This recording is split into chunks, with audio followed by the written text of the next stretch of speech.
Check out this homunculus Mario. 3D Mario games can be some of the greatest milestones in gaming, when they feel like it. Mario 64 well deserves its placement as one of the best 3D games of all time. Not only is it a fun game overall, but it revolutionized 3D platforming games forever. While that game was being successful, Nintendo was having a pretty rough time making a sequel. I'm not talking about the games that came out on other consoles, no. I'm talking about a literal Super Mario 64 2. Not much is known about it, other than the fact that it was going to have Luigi playable as a second player, and it was going to be released on the 64 disk drive. The game's development was shortly put to an end because the disk drive sales was a complete wreck. I mean, I don't think anybody other than Nintendo fans and game collectors even know what the hell this thing is. Maybe you shouldn't make a console you can only get through the mail? Court summons? Oh hey, it's the disk drive. A year after the GameCube came out, we would get the anticipated follow-up to Mario 64, which is Super Mario Sunshine! Woohoo! Everybody needs a vacation, even fictional Italian plumbers from Brooklyn. Super Mario Sunshine is probably the most controversial 3D Mario game. 3D Land is pretty mixed, but that's a different kind of 3D Mario game. Mario Sunshine is more like Super Mario 64, being a collectathon platformer. However, I see a lot of people hate and love this game for so many reasons. Yeah, it's a bit rough around the edges, but before we get into all that, let's start with talking about the story. It begins with Peach, Mario, Toadsworth, and a couple of toads heading out to tropical Isle Delfino for a relaxing vacation. After arriving to the airport, they find this goopy paint shit. Mario looks around the airport for clues and discovers Flood. Flood is a water-shooting jetpack device that talks to you, and I guess he just knows who Mario is after scanning his face. He even shows footage from previous games. Yeah, it's kind of weird that he's able to display the actual game graphics, but hey, it's only weird if you make it weird. Flood has 4 main nozzles. First is a squirt nozzle. This is used to clean up paint and spray away enemies. You can hover on the hover nozzle, and the rocket nozzle shoots you straight up in the air. The turbo nozzle is really cool. It gives you a big old speed boost. This is like the perfect nozzle for a Sonic fan, but barely any stages had me use it for a mission, which is kind of lame. The controls of Flood feel so smooth on the GameCube controller. For reference, the Switch port of Sunshine on 3D All-Stars uses the R and ZR buttons to toggle whether you want Mario to be stationary for more precise aiming, or to be able to move around while squirting. This works perfectly fine, but controlling Mario here with the GameCube controller, now that's what it's all about. All you gotta use is the R trigger, and this is one of the rare Nintendo consoles to actually have analog triggers. So when you pull it back until it clicks, Mario is stationary, and if you just pull it back slightly, he's able to run around while spraying water. Yeah, I guess that the only difference is just how far your finger moves, and both work perfectly fine. But I would argue using a GameCube controller makes it feel so much more natural. I think Nintendo did a great job adding Flood to the gameplay. He isn't overpowering and doesn't feel out of place at all. It makes him a really great addition, as long as you have enough water. Yeah, Flood has to be refilled with water if it reaches empty. I think this is a pretty fair drawback. It's barely an annoyance in gameplay as long as you monitor how much water you have, and I guess logically it makes sense. Finally, you can bounce on the Toad's head! After you learn how to use Flood, you clear up the goopy piranha plant in the airport, and you're awarded with getting arrested. The residents of Isle Delfino blame Mario for the reason why their town is covered in graffiti and just in a shithole right now. So that's why they throw him in jail immediately after he's done helping them. Man, these Piantas are such assholes. While in jail, Flood goes into explanation how Isle Delfino has been trapped in a world of darkness, and the only thing that'll help them is using the power of shine sprites. Yeah, I get that life's been rough for these guys, but come on, that doesn't excuse their shitty double standards. They act all butthurt about their town not having shine sprites, blame you immediately for being the culprit, and throw you in jail for it. Yet some of these guys literally reward you with them during missions. It's like, come on guys, if you just put down the Racing Squid Watermelon Contest bullshit and tried working together, maybe your problem wouldn't be as bad as it fucking was. Speaking of the culprit, is that Sonic.exe? So Shadow Mario is the one that everybody here keeps confusing you with. This is literally just Sonic Adventure 2 all over again. I found you, faker. Faker?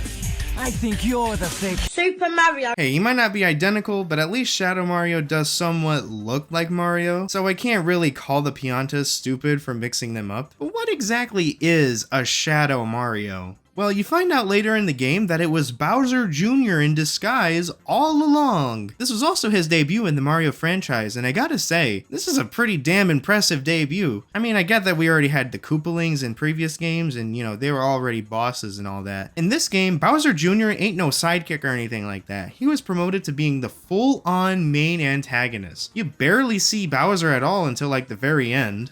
Something strange about this story is Bowser Jr. keeps calling Peach his mom. And the funniest part is Peach doesn't even say she's not his mom. She just goes, I'm your mama? Like she doesn't even know herself. This story is weird, but honestly, I kind of like how weird it is. I've heard a lot of people say that they don't like this game because, you know, it's just cleaning up paint graffiti. A Jet Set Radio fan's weakness. I look at it as an aspect of the overall gameplay. The main goal of the game isn't to clean up the whole island. It's about getting all the shine sprites, and sometimes spraying at the poo-poo is what you gotta do. Sunshine is the first Mario game to break the overplayed princess kidnapping cliché. Why is Toad panicking? Okay, well, maybe it's not a completely original story, but I would say this game has more originality than any other 3D Mario game. Sunshine has a total of 7 courses, and each one has 8 episodes. Episodes are basically just missions you have to complete in order to obtain a shine sprite. 3D Mario games always let you explore vastly different areas. Not Sunshine though. Sunshine is more compact with its exploration. Each course of Sunshine is an extension of the main area, Isle Delfino. So that means every course just has the Isle Delfino aesthetics, but I would still say that they each stand out on their own. Bianco Hills is a little country village. Sure, it's pretty basic, but I mean, come on, every time you boot up an episode, they let you go down this water slide. That just screams playful. The first boss you fight is Petey Piranha, and it feels really violent to me. You fill his belly up full of water and stomp on his guts when he falls back. After you beat him, he turns into poop and melts. Ricco Harbor takes the platforming challenge even further by making you use these climbing gates more often, and allowing players to climb up this obstacle course-like area. Thankfully when you fall, it's not that big of a deal because there's water all around you. Everybody say hi to Big Daddy of Blooper Surfing! Now the blooper controlling difficulty varies depending on the color you choose. Hey, I think it's cool that the player can choose the difficulty. And this game needs that ability, trust me. But my unfortunate ass never knew that when I first played this game as a kid, so I would just choose my favorite color, which so happened to be the hardest blooper to fucking control. So I basically made it harder for myself when I didn't have to. And if you hit anything, you just die instantly, which can be a little bit annoying. But Ricco Harbor is still a fun place to explore, even if it's just a trading port. I've talked about how violent Petey Piranha was as a boss fight, but Gooper Blooper might be worse. You basically tear off his tentacles and lips one after another. Gelato Beach is just a beach. And the only things that fill this empty void of sand are these fucking cataquacks. When you're trying to get somewhere specific, they can get really annoying. Especially when you're trying to roll over this big ass watermelon and it just busts open every time it touches anything.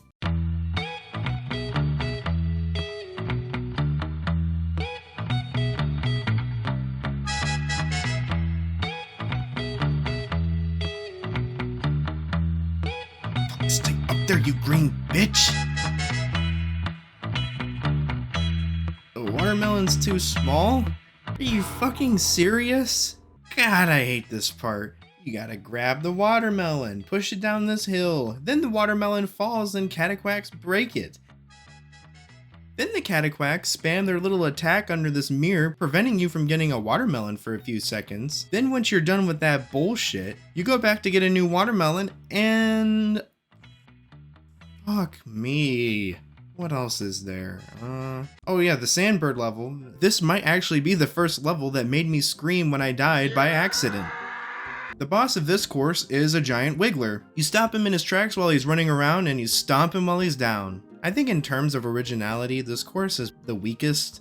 I mean, it really is just a beach. There's also a tower thingy with mirrors and a hill you can run up, but that's about it. And I really despise these cataquack fuckers. They're like the worst enemies in the game.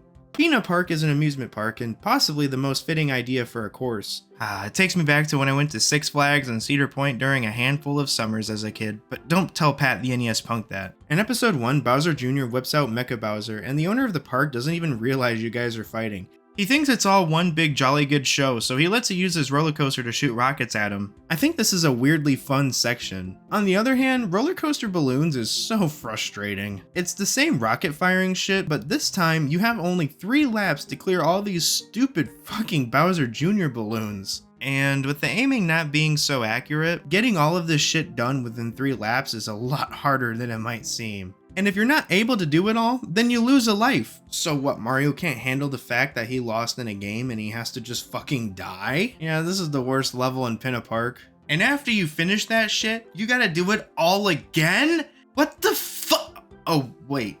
Never mind. My bad. Whew, that was close. You also have to fight Monty Mole, who originated in Super Mario World. I like that you use Flood to disarm the bombs, and then you throw the bombs right back at him. Around this point of the game, you unlock Yoshi. Sure, this isn't the first 3D Mario game that had Yoshi in it, but it's the first when you can actually use him. In Mario 64, he did make a cameo if you got on top of the castle after getting all 120 of the stars.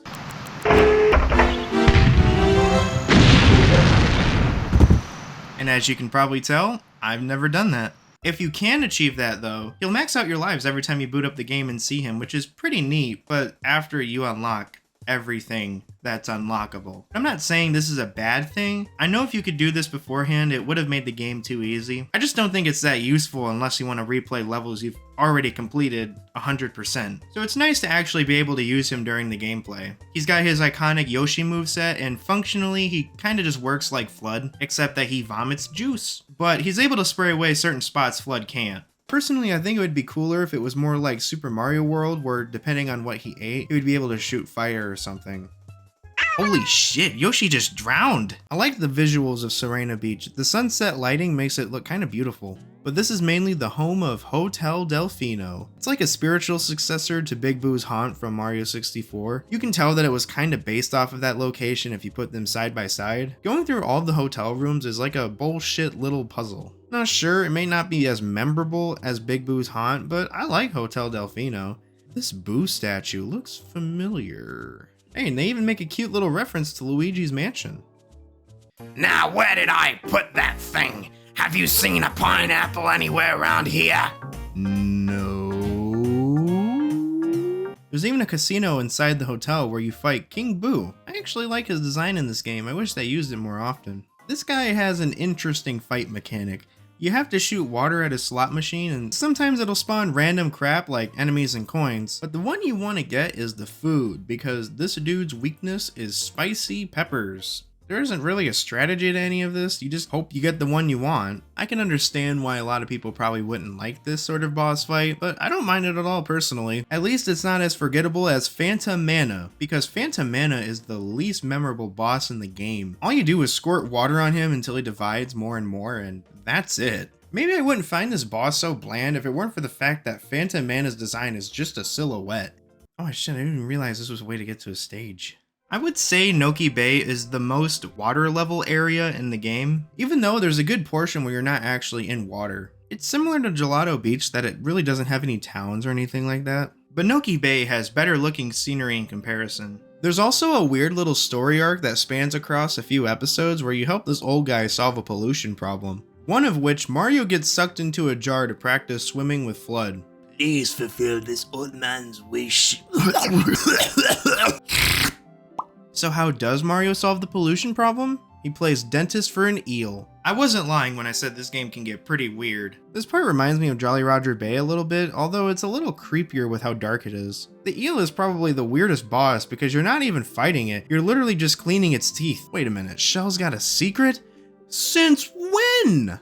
Pianta Village is where all the Pianta ancestors came from, which is pretty interesting, but there's not much history you learn about it that I know of. I guess these mushrooms would just poop these guys out or something, I don't know. The main area ain't really anything too crazy, but I love the underside. Hopping on these mushrooms and climbing these gates is the best part of the level. I just wish they would utilize this area more often. As for the boss this time around, there's a chain chomp and these new chain chomplets which you all have to slingshot into water. And after you defeat all of them, Flood straight up says, "Remember, always be kind to your pets." I can't tell if this was comedically intended or if Nintendo seriously thought kids were gonna hurt their pets. Damn, that's kind of fucked up to think about. This is also the only course that features a day and night cycle, kinda. It's not like it continuously swaps between day and night over time. Episodes with even numbers take place during the day and odd numbers take place during the night. Don't get me wrong, this concept is really fun, but this is more of a visual change than a gameplay change, which makes me wonder why didn't they have this in like every other course in the game? Not only that, this course is home to Goopy Inferno. This is the first and only episode in the game where right from the get-go, Bowser Jr. just grabs Flood before the episode even starts. Then you gotta find Flood without touching any of this goopy goop shit. The disadvantage of not having Flood makes it really interesting. They should have done that for more levels in the game. Oh wait, they did! And it stinks. What the fuck is this bullshit? Before we get ahead of ourselves, each course has their own unique episodes, but throughout the game, you'll come across 4 types of episodes that mainly repeat. First is red coin stages, and this is classic. Collect 8 red coins to unlock the star, or, you know, in this case, a shine sprite. Then there's the less common Il Piantissimo. These stages are pretty much the exact same as Koopa the Quick, but you're racing against a human dressed as a Pianta. We don't know much information about Il Piantissimo. And like I said, these stages are less common compared to the other ones. There's only like 3 of them throughout the whole game. And this is the only game he's ever appeared in. If you unmask him, his face actually is based off of characters from the N64 Zelda games. I genuinely wonder why this decision was made, because it ain't like this is a reference or anything. He doesn't take his mask off in the game. Maybe they just felt like reusing old assets or something.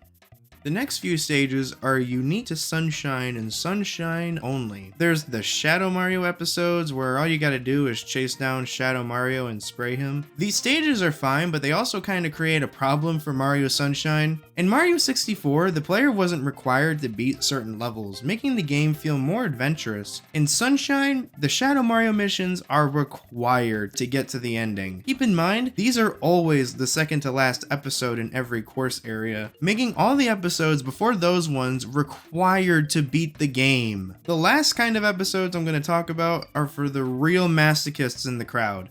After you make your way through the level to get to a secret entrance, Bowser Jr. takes Flood away from you just like Goopy Inferno, and you're forced to go through these secret courses. I love and hate these parts of the game. Sometimes they can be a fun little challenge, but most of the time, they're just insufferable to play. They even had to put 1-ups in all of them, almost like the developers knew people were gonna get their asses beat. Oh, thanks Nintendo. It's frozen. Because the stages are so difficult, you'd think that beating one would leave you satisfied, but after I beat one of these levels, I feel like I got let out of an Iron Maiden. Sure, the torture is over, but I'm probably not gonna forget it. Especially since they're in just about every area, sometimes more than once. Oh look, I really dig the atmosphere. The backgrounds and the music all have a cool vibe. Plus, some secret courses aren't really bad. Dunebud's Sandcastle secret and the Beach's Cannon secret, these remind me of Hurry Galaxy from Mario Galaxy, and I like shit like that. The more complex courses are the ones that suck the hardest. Most of the time, you're going to be running on and climbing up these moving platforms, and if you're not perfect with your timing, then you'll fuck up a lot. The difficulty here is pretty subjective. There might be some parts you don't think are that bad, until you get to that one section that stops you dead in your tracks. And remember, if you get a game over, then you gotta restart at the beginning of the episode. And check out the secret of Casino Delfino. You have to flip all these tiles to the right position, and, you know, since the flood spray mechanic isn't really pinpoint accurate, it's too easy for the tiles to flip back to the question mark side. This is just a tedious setup to get to the actual secret course level. Now, I wouldn't say this is the worst secret course level. That would go to the secret of the village underside. You have to talk to these chucksters in order to get thrown onto other platforms, and the whole thing is just trial and error to find out where you have to be to get launched perfectly. Whoever thought of this idea seriously wanted to piss people off, because I hate these chucking fucking chuckster motherfucksters! Once you get all the required shine sprites, you're able to go to the last area before you fight the final boss, which is probably the most grueling part of the game. In the beginning, you have to jump on platforms with spikes and fire. As long as you time your jumps and put out that fire, it ain't so bad. Then there's this stupid ass boat section. You have to use FLUDD to accelerate the boat, but this boat will not cooperate with you. I wouldn't be surprised if the developers made it so that the boat intentionally fucks up by itself. That's how insanely bad this part is. And you know, this wouldn't be as tiresome as it is to deal with if it weren't for the fact that you have to start all the way from the beginning of Corona Mountain every time you die. As a kid, when I first played this section, I legitimately quit playing the game for a long time because I kept getting so frustrated. After you get through that part, if you're lucky enough, you use the rocket nozzle to get up through these cloud platforms. It takes a minute to get your timing right, but this part is way easier compared to the Ferryman of the Dead. Sorry, but Koopa's Road is much better. I can't even fight that. That stage has so much more platforming and enemies. Corona Mountain is like 2 okay parts and 1 really dumb part. That's it. Once you go up inside the evil cloud, you find Bowser chilling in a hot tub with Peach and Bowser Jr. I still can't get over how Bowser sounds in this game. Mario! How dare you disturb my family vacation? In the actual boss fight, you use the rocket nozzle to slam your ass Mario style on these certain spots while avoiding bullet bills. I think this boss fight's really cool, especially when you just barely save yourself. My only complaint with the fight is that I wish there was more stuff added. Maybe I'm just a spoiled little 20-year-old who's used to what came out afterwards. After you defeat Bowser and save Peach, you witness the death of a character that's been with you on your whole journey. It's actually FLUDD. For like 2 seconds. The vacation starts now.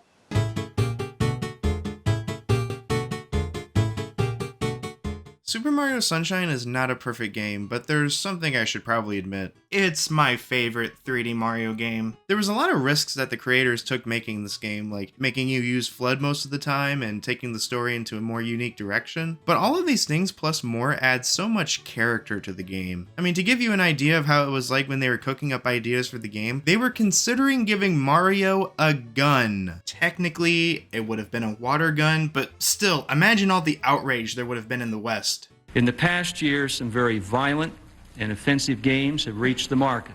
And let me say that for the record, I want to state that Super Mario Sunshine will never appear on a Nintendo system. Even though I love this game, I ain't gonna sugarcoat any of it. It can get pretty fucking frustrating. But I would still recommend this game to anybody, especially if they like 3D platformers or Mario games in general. Now, 100%ing it, that's for a real madman. In order to beat the game, you'll need like 50 shine sprites, which is less than required to beat Mario 64, you know, without glitching the game. You can get 70 more shine sprites to 100% the game. That's almost doubled the initial amount. Of course, you've got your 100 coin shine sprites and some secret ones sprinkled throughout Isle Delfino, but 24 of these shine sprites require you to collect and spend blue coins. And if you want all 24 of them, you gotta fork over 240 blue coins. Sometimes finding them is pretty easy, but other times it can get cryptic as hell. Oh, but wait, how could I forget? This is for a 100% secret ending, which is basically the same as the normal ending, but instead of this end screen, you get one where all the characters are threateningly staring at the camera. I'd say this game has a weird and cool vibe, even if it is the best worst 3D Mario game. And if you're not sold yet, if you go over to this guy right here, he'll literally give you a tropical shirt and sunglasses. This was way before Mario Odyssey, and now we get to technically see what Mario Sunshine would have looked like on Virtual Console. It looks like ass! I'm back from vacation. I know you weren't really on vacation. You just didn't want to pay rent. Well, it worked. Where'd you go?